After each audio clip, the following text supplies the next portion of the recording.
hard not to write these jokes. It's hard not to think about. Even when I watch sports, I be thinking about, think about, okay, say LeBron James changed his gender. You know what I mean? Okay, can he stay in the NBA, or, because he's a woman, does he have to go to the WNBA where he will score 840 points a game? What does it actually mean to be equal? You know what I mean?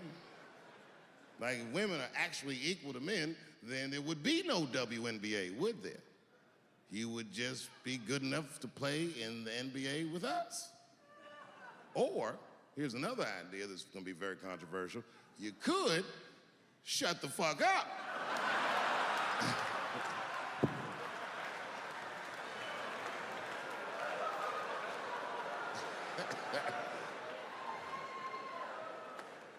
I'm sorry, ladies, I got a fucking Me Too headache. Y'all is killing me right now. It's really fucking tough to watch what's going on. You know, ladies, I said it in my last special, and I got in a lot of trouble for this. I told you were right. But the way you're going about it is not going to work. But I'm biased. I said it. Louis C.K. was a very good friend of mine before he died in that terrible masturbation accident.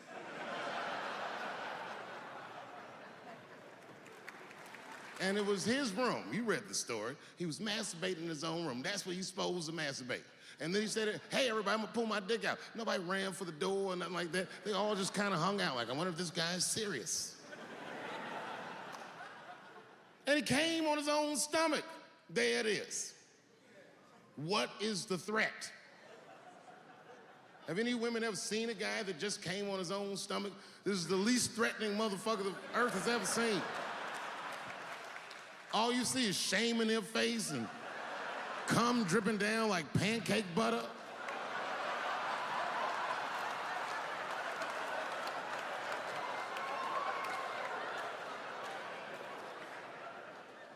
He didn't do anything that you can call the police for. I dare to try. Call the police on him. Hello, police? Yes, I am on the other line with comedian Louis C.K., and I think that he is masturbating while I'm on the phone.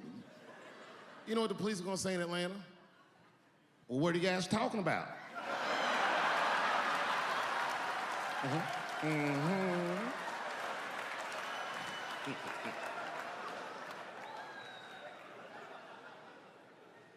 They ruined this nigga's life, and now he's coming back playing comedy clubs, and they acting like if he's able to do that, that's gonna hurt women. What the fuck is your agenda, ladies? Is sexism dead? No, in fact, the opposite happened. I said it was gonna get worse, and they said I was tone deaf. But 8 states, including your state, have passed the most stringent anti-abortion laws this nation has seen since Roe v. Wade. I told you. I'll be real with you, and I know nobody gives a fuck what I think anyway.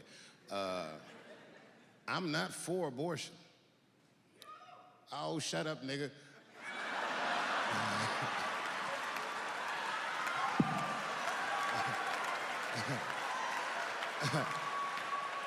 I'm not for it, but I'm not against it either. It all depends on who I get pregnant.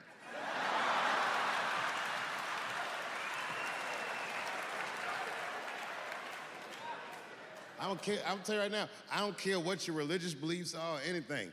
If you have a dick, you need to shut the fuck up on this one. Seriously.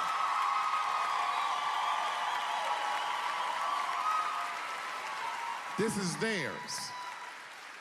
The right to choose is their unequivocal right.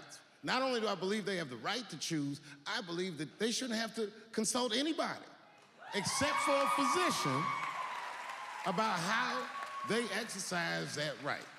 Gentlemen, that is fair. And ladies, to be fair to us, I also believe if you decide to have the baby, a man should not have to pay.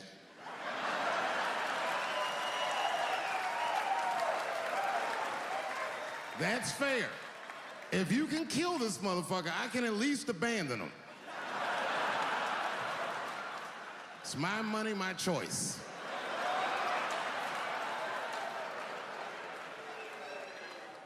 And if I'm wrong, then perhaps we're wrong. Just figure that shit out for yourselves.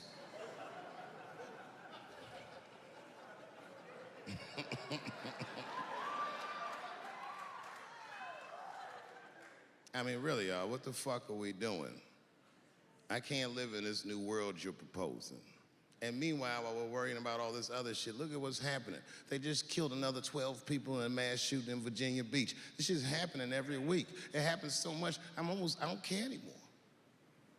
I came home early from the road. I had a $12,000 suit on, because life's been going good.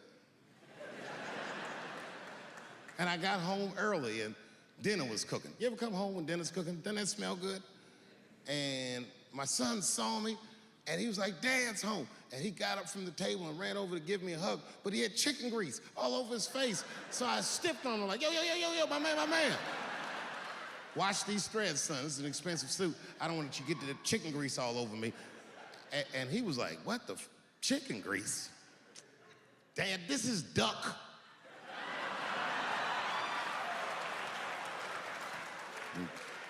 A tear came out of my eyes. I never dreamt I'd do so well in life that I'd raise a nigga with duck grease all over his face.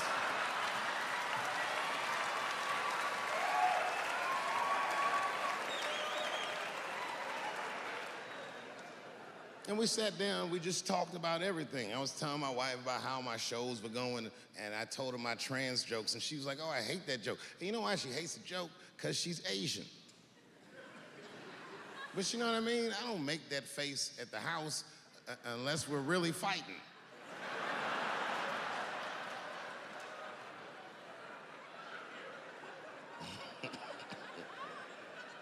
And me and her, like, we weren't arguing, but you know what I mean? She was just like, you need to stop doing that. And then I tried to change the subject. I go, how is school going, boys? And my sons tell me, well, we didn't have school today, technically. I'm like, well, what's going on? He said, well, there was like a school shooting drill. I never heard of this. You know what this is?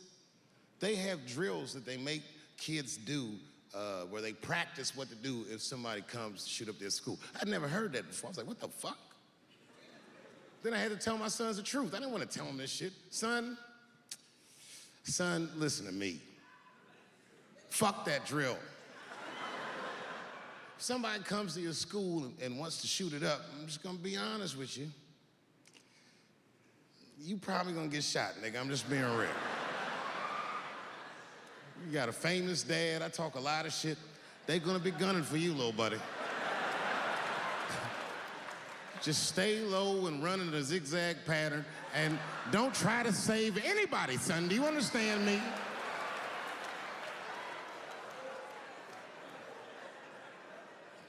Why would you have kids rehearse for some shit they have no control over? All you're doing is training these kids to worry. It's the stupidest drill I've ever heard of.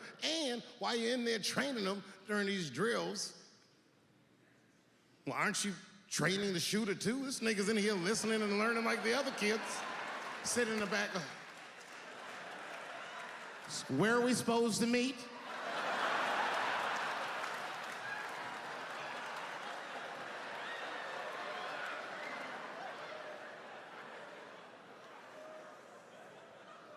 If you're a parent, this shit is terrifying. This shit is real scary. All the parents is looking at each other crazy. Because we know as parents that one of us is raising the shooter. Just don't know which one of us it is. All we know for sure is that if you're a white parent, the chances that it's you exponentially higher than the rest of us. And shooting up school is a white kid's game. It's fucking crazy. You know, I hated school too. It never occurred to me. Kill everybody in school? It's fucking crazy. Just do what I did, nigga. Try some things. Have you skipped school, nigga? Skip school. Take a walk and meet some other kids. Fuck school, nigga. Try drugs. Have you tried drugs out, nigga? That might...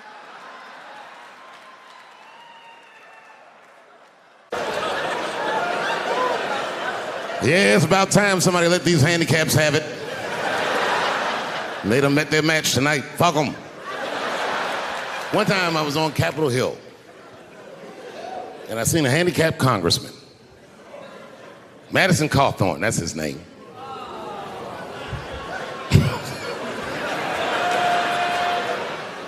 He's a Republican from North Carolina, and he was shocked because I saw him, and I go, hello, Congressman. He didn't even know I knew who he was. He turned around. Then I just walked away. I wanted him to see me do something he couldn't do. I skipped. That nigga was mad.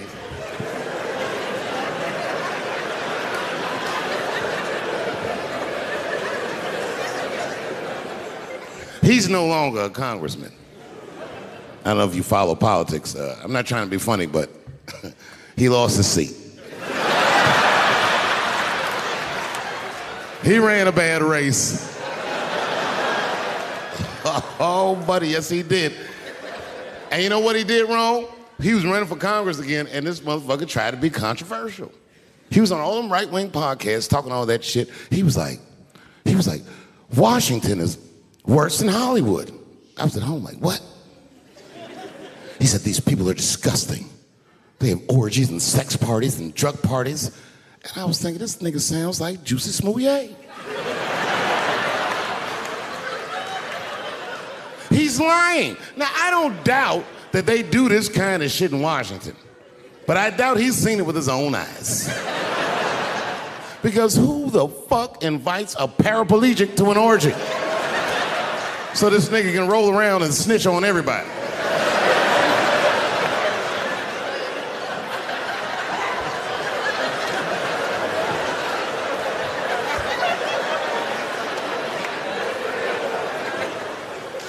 I said, there's only one reason you're gonna invite him to an orgy. And you know what that is. Have at it, guys. I can't feel anything. Let's get this bill passed for America. One at a time, folks.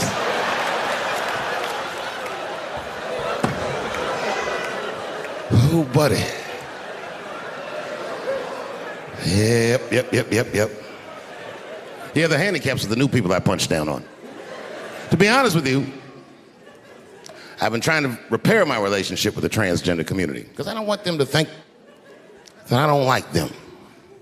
And you know how I've been repairing it? I wrote a play. I did, because I know that gays love plays. It's a very sad play, but it's moving. It's about a black transgender woman whose pronoun is sadly nigger.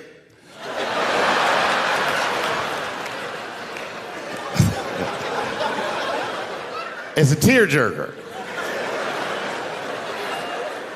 At the end of the play, she dies of loneliness because white liberals don't know how to speak to her. Sad.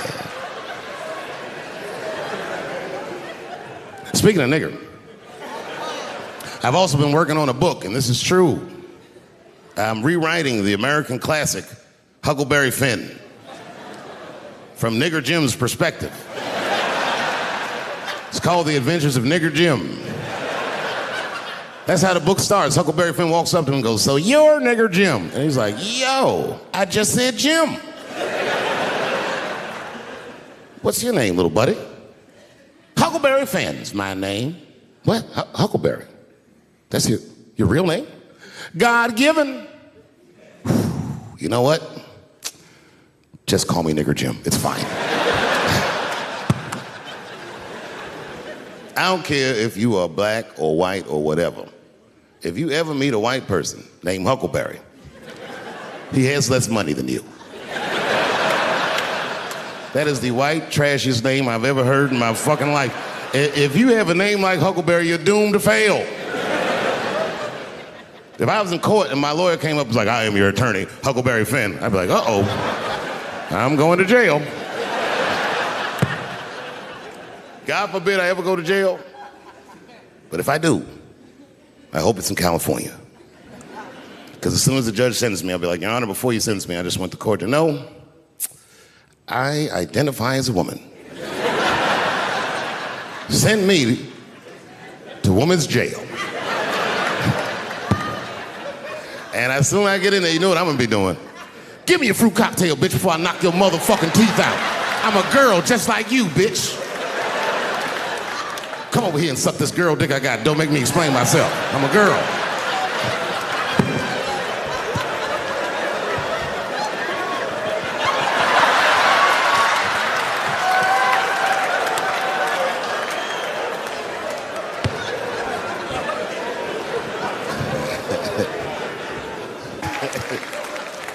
Look, it was way more intense than what you guys might have read. I don't know what you read, but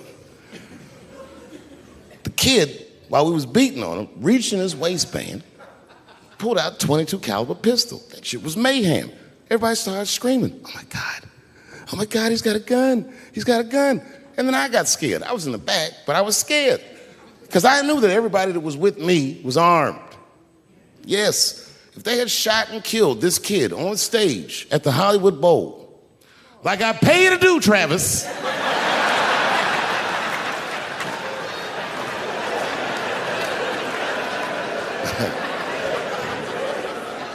But Travis G'd up. Travis wrestled the gun out of the kid's hand, and then he took it like this and tried to chamber the round, and he couldn't. So he pulled the trigger, and it wasn't a gun. A knife blade popped out of the front. I guess this kid was gonna stab me. Some scary shit. So the next night, even though I didn't have a show, I said, I gotta get right back on stage. And I went and did a show. And someone in the audience screamed out, Dave, what happened with the attack? And I didn't know there was journalists in the room. All I said was that this nigga had a knife that identified as a gun. I got 6 more weeks of bad press for that joke. I didn't even do nothing to this nigga. That was not right. That was not right.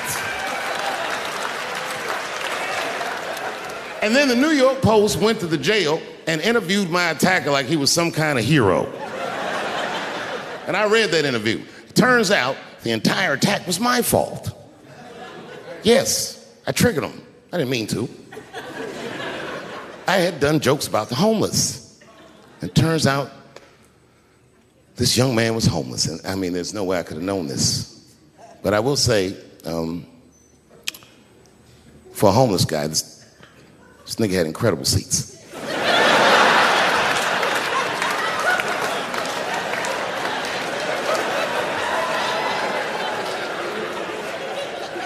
Oh, and they said I triggered him because I had done LBGTQ jokes, and it turns out this fellow was a B. That was the headline in the article. It said, Dave Chappelle's alleged attacker is bisexual. I said, alleged attacker? This motherfucker definitely attacked me. I'll show you the tape. He's allegedly bisexual. I'm gonna need to see him suck somebody's dick before I believe the rest of this article.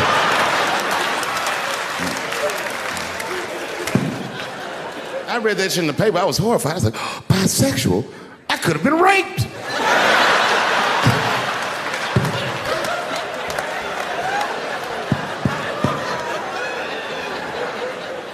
No, you know what though? It's not funny because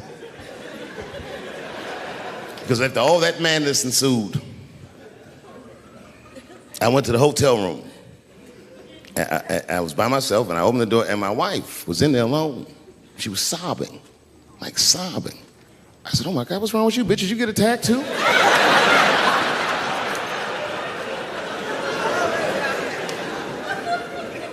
And she's crying. She said, oh my God, David.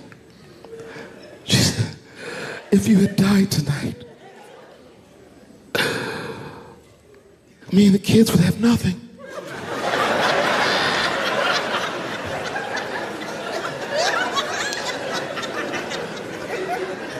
Then I knew it was serious. So I sat down on the bed next to her.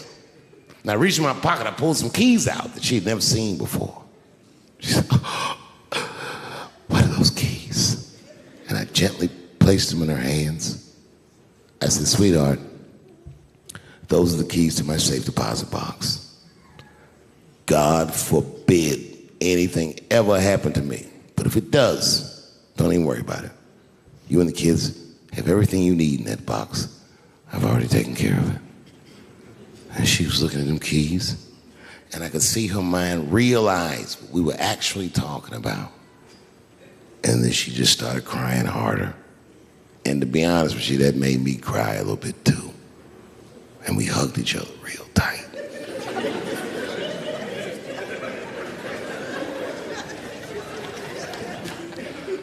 Do you know this bitch looked in the box while I'm alive and well? Who does that? Oh my God. And then she was mad at me. She said, God damn it, David, I opened that box. I said, you did? She said, yes, I did. And there was nothing in there.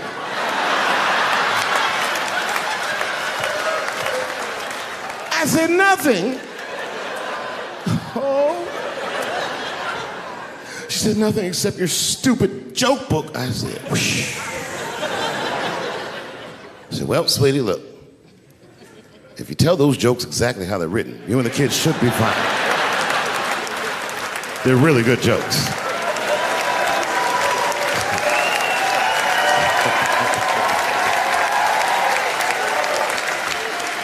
She's like, good jokes? What is this shit? Come join me in my watery grave. No, you gotta roll your throat. Come join me in my watery grave.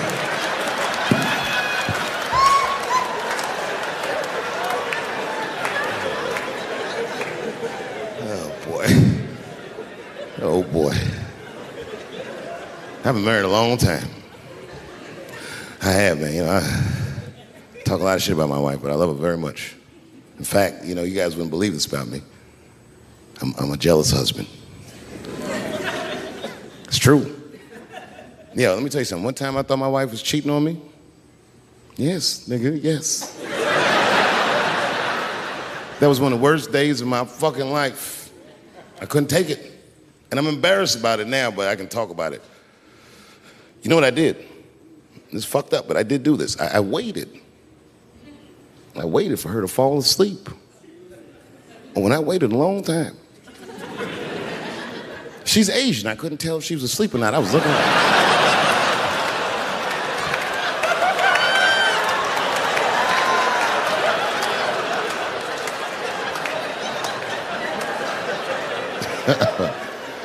And when I was sure she was asleep, you know what I did? I stole the iPhone, took it downstairs and started trying out passwords to see if I could open it. I couldn't figure out the password. Then I remembered it's iPhone. This shit has facial recognition. I was just like, oh.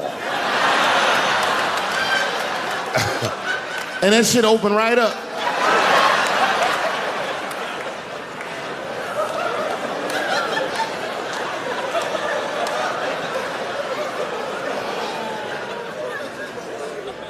And I saw a text message in there from a fella named Earl. I don't know anybody named Earl. I woke her up out of her sleep. I said, wake the fuck up. Who the fuck is Earl? And she said, David, what are you talking about? Oh, don't you play dumb with me, bitch. I done opened your phone. Who is Earl? And she said, oh my God, David. That's gay Earl from the hair salon. I said, word, what am I, a dummy? How am I supposed to know this nigga is gay? And she was calm. She said, read his text and look at his pictures. I started reading the text. This fella sure does spell girl with a U a lot.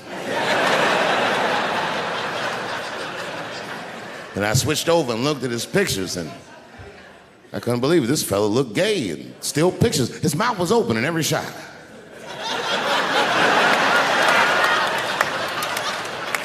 And then I knew she was telling the truth. And then I felt like dumb. I said, I'm sorry. I'm sorry. Okay, I'm sorry. Here, take your phone. I'm sorry, just go back to sleep. All right, I'm sorry. I guess I just been insecure because all this cheating I've been doing. Good night.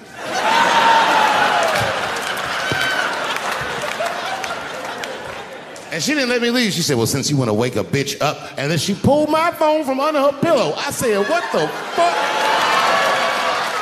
She said, who is this bitch in this picture? I said, how'd you open that phone? She said, it was easy, nigga. All I had to do was mash my nose and go like this, and then open right up. I said, what the fuck? She said, who is this bitch? I said, give me that. Oh, girl, relax. That ain't no bitch. This is my friend, Deborah.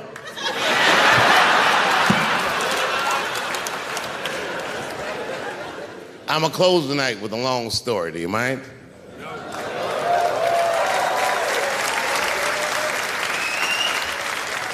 All right, it's a long one, so pretend that I finished because I gotta go get a cigarette, all right?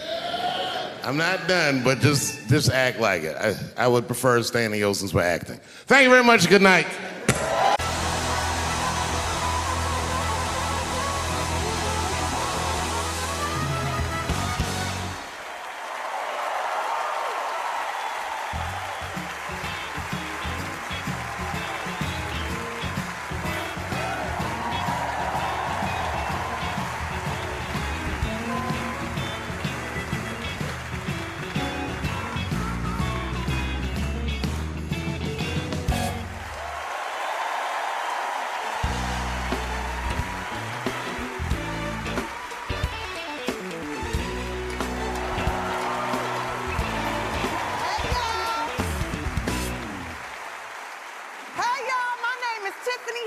This is where you guys should applaud and go crazy. I'll wait.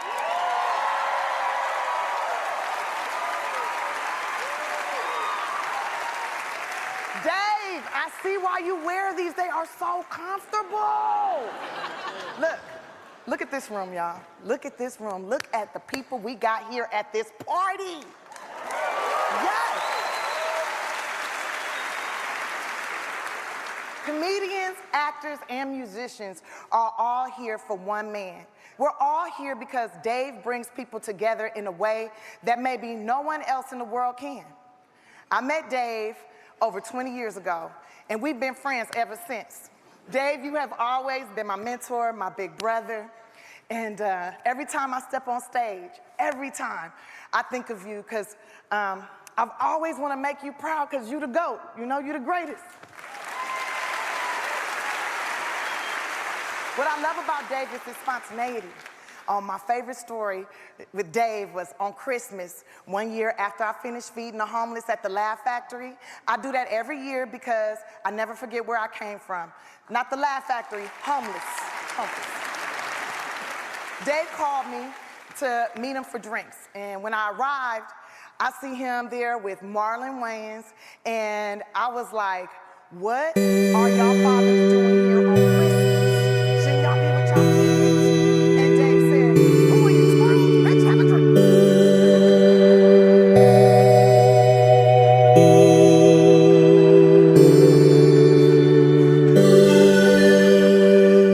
So we laughed and joked till about 1 a.m. And Dave was like, y'all want more bourbon? Yeah, we were like, ain't no bowling alley open on Christmas. And we were like, what you talking about? And he started laughing and said, you realize what they said? He made a phone call.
like to get an honor like this in the very city I started from. In fact, a little trivia for you. The first show in this very room, I was the first comedian on stage. It was me, a guy named Brian Regan, and some dyke named Ellen DeGeneres.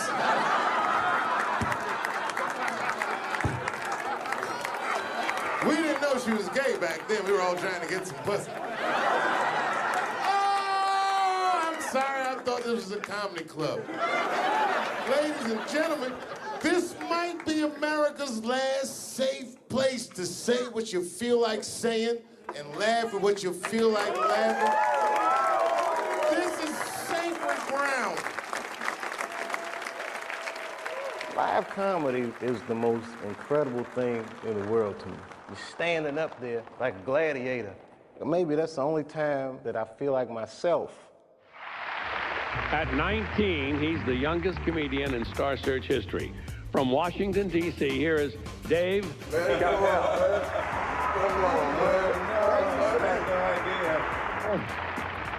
I don't know if they'd mentioned this. I was recently on Black Entertainment Television. I kind of have a feeling most of you haven't seen that. I don't know why. I used to think all white people were happy just to be white. I thought y'all stood around fucking, I'm white. This feels great. Taxi, just checking. I spoke at my old high school and I told them kids straight up, if you guys are serious about making it out of this ghetto, you gotta focus, you gotta stop blaming white people for your problems, and you've gotta learn how to rap or play basketball or something, nigga, you're trapped. You are trapped. Either do that or sell crack. That's your only options. That's the only way I've ever seen it work. You better get to entertaining these white people. Get to dancing. I used to watch a fucking cartoon when I was growing up called the Care Bears. They were like teddy bears, but they were like people, and they all fucking just walked around caring. They cared about each other and everything else. And when shit got real bad, they got determined. And the leader would say, come on, guys, it's time for the Care Bear stare. Remember that shit? And them little teddy bears would lock arms and stare at the problem. And I'm not even bullshitting. Actual love would shoot out of their chests. And when we grew up, we wanted to be like those bears. And then we got our hearts broken. Because we found out that life wasn't gonna let us do that. And that it's impossible to shoot love out of your chest. However, I have shot love onto somebody's chest before.